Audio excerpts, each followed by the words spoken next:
안녕하십니까, 박정훈 목사입니다. 오늘은 미가 3장입니다.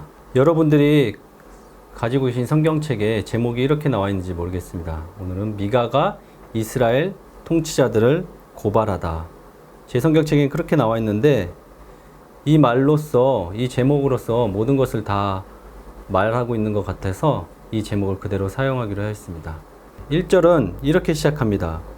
내가 또 이르노니 야곱의 우두머리들과 이스라엘 족속의 통치자들아 들으라. 정의를 아는 것이 너희의 본분이 아니냐. 이렇게 나와 있습니다. 너희의 본분은 정의를 지키는 것이 아니냐. 근데 도리어 선을 미워하고 악을 기뻐할 수가 있느냐. 지금 미가가 누구에게 말하고 있는 것입니까? 바로 이스라엘 지도자들과 통치자들에게 말하고 있습니다.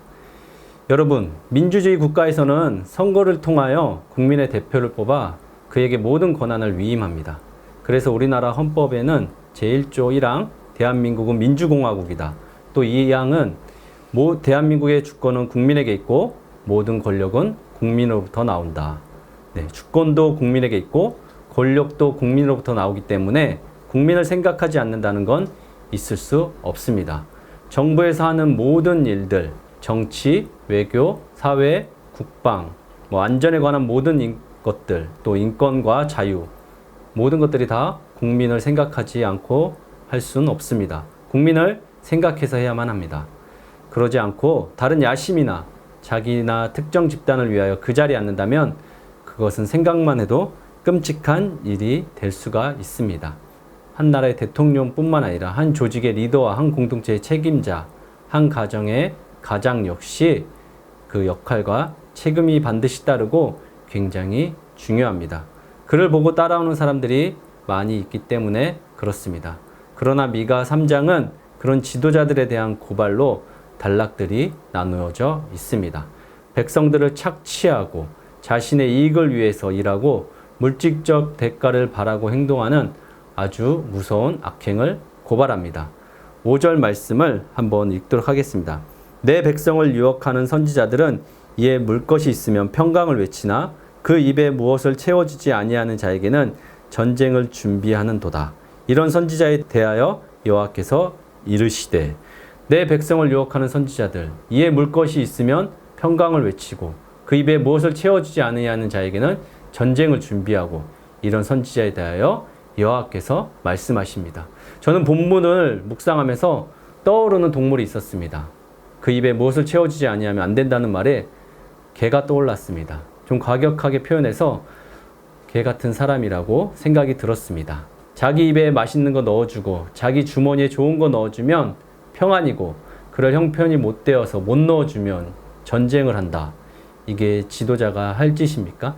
사랑하는 여러분, 제 표현이 좀 과격할 수는 있으나 이 상황이 낯설지 않은 이유는 무엇일까요? 이해가 되는 이유는 무엇일까요? 지금도 이런 일이 일어나고 있으며 지금도 지도자들은 이런 것들을 기대하며 권력을 함부로 남용하고 살고 있진 않나요? 언론에서 말해주고 사회가 증명하고 있습니다. 종교인들도 예외는 아닙니다. 섬기는 것은 약하나 대접받기에 강한 리더라면 누가 그를 따라갈 수가 있겠습니까? 그런 사람들은 밤을 만나게 될 것이고 어둠 속에 살게 될 것입니다. 보기에는 그럴싸해 보여도 영적으로 보면 캄캄한 어둠 속에서 허우적거리게 될 것입니다. 그런 미가가 8절에 하나님의 영으로 이스라엘 죄를 그들에게 보일 것이라고 선포하고 있습니다. 9절에 정의를 미워하고 불의를 일삼는 이스라엘 지도자들아 들어라.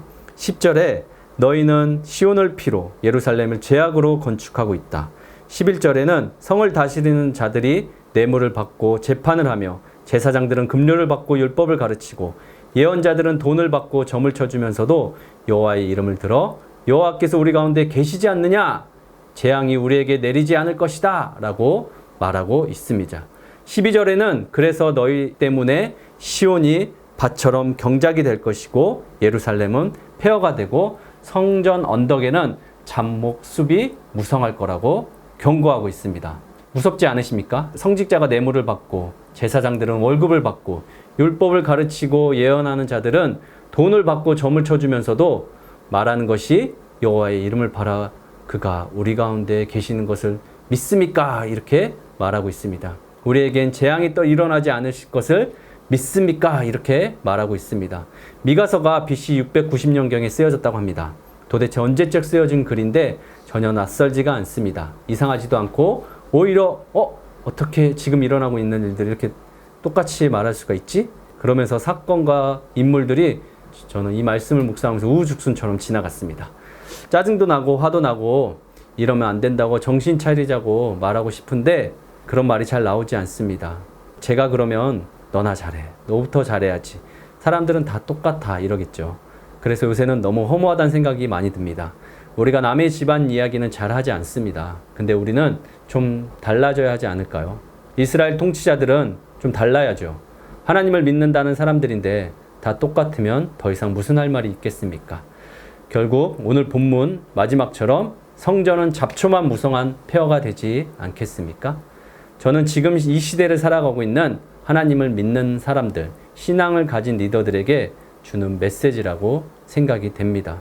성도들의 역할도 분명히 있을 것입니다. 다른 사람 말하지 않고 저도 죄인이니까 저의 죄를 밝힌다면 여러분들에게 덕이 되지 않아서 말을 하지 못할 뿐이지 우리는 모두 똑같은 죄인 아니겠습니까? 저는 여러분들이 잘 감시해 주시고 여러분들이 기도해 주시고 여러분들이 저에게 하나님 말씀을 잘 전달할 수 있도록 도와주셨으면 좋겠습니다. 이스라엘 통치자들은 그것만 하면 됩니다. 리더들과 통치자들은 백성들을 어떤 식으로든 하나님께 인도하는 역할을 최우선순위로 두고 산다면 하나님께서 우리 가운데 일하실 줄로 믿습니다. 아멘. 제가 기도하겠습니다. 살아계신 아버지 하나님, 주님께서 오늘 말씀을 주셨습니다. 이 시대에 살아가고 있는 통치자들과 권세자들, 리더들, 함부로 그 고난을 남용하지 아니하고 백성들을 위해, 힘든 사람들을 위해, 어려운 사람들을 위해, 나보다 밑에서 나를 바라보며 따라오는 사람들을 위해 헌신하고 정직하게 하나님의 말씀을 가르치고 수고하며 주님의 뜻을 따라야 한다고 오늘 말씀하십니다. 하나님, 우리가 어느 자리에서 어떤 역할을 하고 있든 우리가 만약에 리더로서 삶을 살아간다면 하나님, 우리가 따라오는 사람들 생각해서 우리가 앞장서서 하나님의 말씀대로 살아갈 수 있도록 우리를 축복하여 주시옵소서. 절대로 고난을 함부로 남용하거나 그 고난대로 사람들에게 칼을 휘두르는 일 없도록 하나님 정직하게 하나님의 뜻을 분별하며 살아갈 수 있는 우리 모든 청년들 될 수 있도록 하나님 함께하여 주시옵소서. 감사드리며 이 모든 말씀 살아계신 예수님의 이름으로 기도드립니다. 아멘.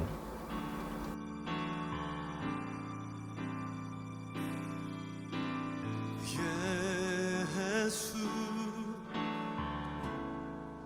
하나님의 공의 주독생자 그의 나라 임하시네. 할렐루야. 예수 재물이 되신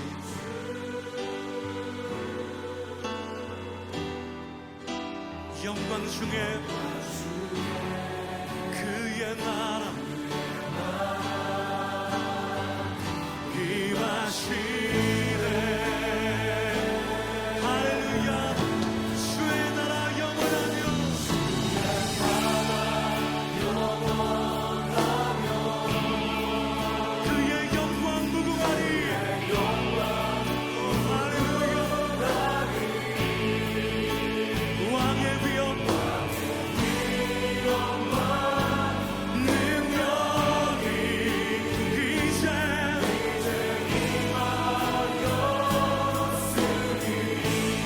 주의 주권과 주의 나라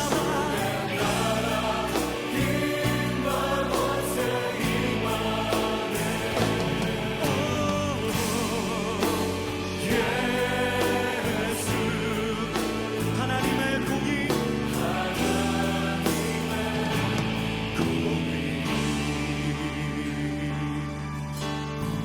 예수 하나님의 사랑